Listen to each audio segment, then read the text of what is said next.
Creativity is our birthright. It is an integral part of being human, as basic as walking, talking, and thinking. Listen now.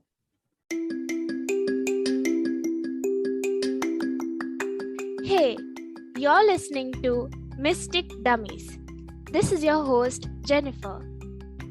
And this is Siona.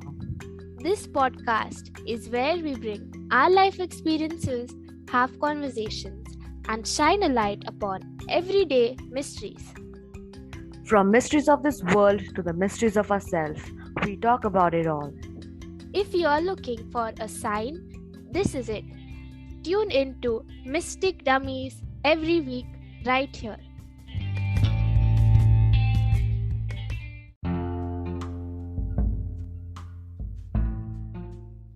What does it mean to be creative?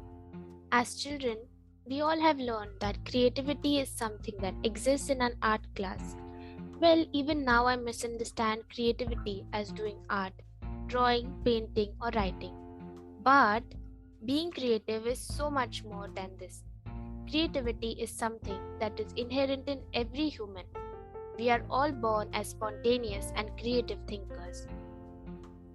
Creativity is defined as a phenomenon by which something new and valuable is formed.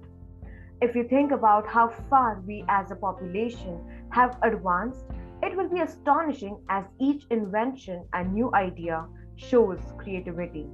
In fact, we cannot live without this power we have been given. Think about it. Can animals bring huge leaps of technological advancement and come up with new innovations? We tend to overlook the fact that men, women, and children are highly creative creatures. In fact, humans are the only creatures on earth that are truly creative. Spiders can weave beautiful webs, and birds can create intricate nests. But man is the only being that can imagine and then bring into existence what he imagines, whether architecture, art, literature, mechanical inventions, music, or sculpture. Creativity is an advanced cognitive process which involves many processes in itself: perception, memory, attention, insight. This kind of advanced thinking is found only in humans, which gives us an upper hand over all the other species on this planet.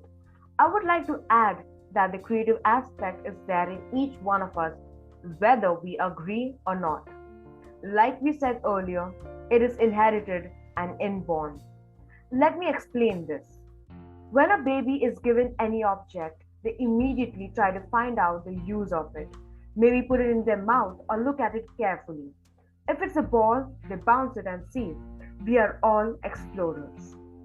As soon as we figured the real use of crayons or markers, everything before was a canvas. And on these canvases, we sketched, we drew, we colored whatever our heart and mind could make.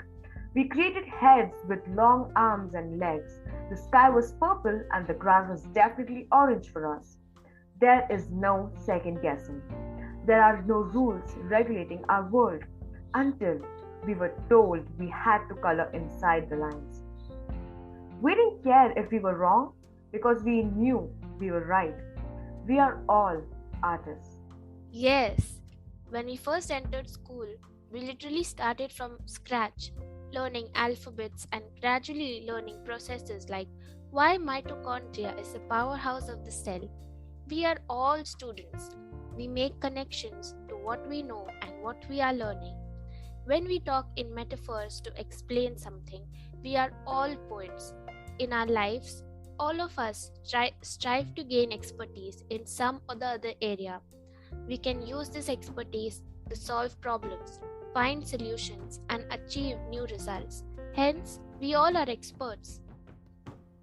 When we realize that we are all creative individuals, no matter who we are or what we do, we then can tap into our explorer self, our artistic self, our student self, and our poetic self to bring our expertise forward. It is what we know that makes us creative. It is who we are that makes us creative. It's how we interact and react to what is around us that makes us creative. It is reaching back into our former selves that ultimately will bring our creative capacity to the forefront for our being. As we start to grow up, the Freudian ego comes into play, and we learn through our parents, peers, elders what we are supposed to and not supposed to do. We are conditioned to put ourselves into categories and try to live inside a designated box so that we are liked by everyone and accepted in these groups. Sometimes it's better to follow something that is already created as we are scared of creating because of the fear of it getting rejected.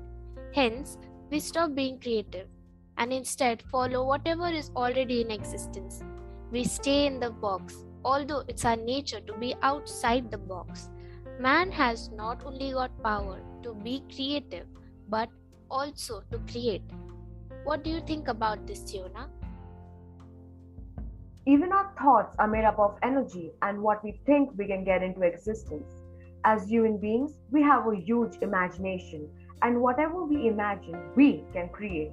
That's how I feel creation works. If we can think about it, we can definitely bring it into reality. So, why is being creative important? It's our second nature, just like eating and drinking. Being creative is in our blood. We think we are not creative, but our brains are so complex and strong that we can look at something and we'll come up with an explanation. How do you think the ancients came up with all that we know? Because of their curious minds. We are meant to ask questions and seek answers, even if it's just from ourselves. In the same way, when we make art, it's not to sell to the highest bidder or to put it in a book. It is for yourself. It is for you to reflect and resonate with yourself. You might say, but I don't know how to paint. Well, you didn't even know how to tie shoelaces when you were a child, or ride a cycle, or even now, you don't know how to use chopsticks. That might be just me, but whatever. The thing is, you know how to make art and be creative because you do have the neurons of creativity in your brain. The thing is, you don't want to use it or invest it in it, so you blame your lack of talent. I don't know how many of you know this person, but this man, Francis Bacon, he couldn't paint for shit. He worked in some industry, he was sick of it. He was like, he let me try painting, and I think he joined a college in France and he learned and practiced there. His paintings are now world renowned and are sold for millions even today. Wow. You see, we humans have been making art and painting since the age of time. Since the primitive period, there are drawings inside the cave walls and tombs. They drew whatever they wanted to and whatever satisfied them. They didn't know that by doing so, they are marking history. We know so much about them through these drawings and scribbles. Art was used as a means to reflect their lives and put it in front of them. And we in future, when we go through some of those paintings, it might resonate with us and we can get obsessed with them. We can say that the purpose of our fundamental existence is to be useful. For example, let's take Anne Frank. If she never journaled her life in those Jew camps, we would not have known about what was happening. She didn't know her personal diary will become a best-selling book one day. That was not her intention. She was writing about her current situation. As we conclude this episode, we would like you all to remember that the act of creating something is always more important than the result. Creativity is not a competition. So, my amigos, go ahead and start creating. Do what makes you happy. It's all for you. And that's it from us today. We gotta go now. We will see you next week with a brand new episode. Until then, this was me, Siona. And I, Jennifer. Mystic Dummies signing off.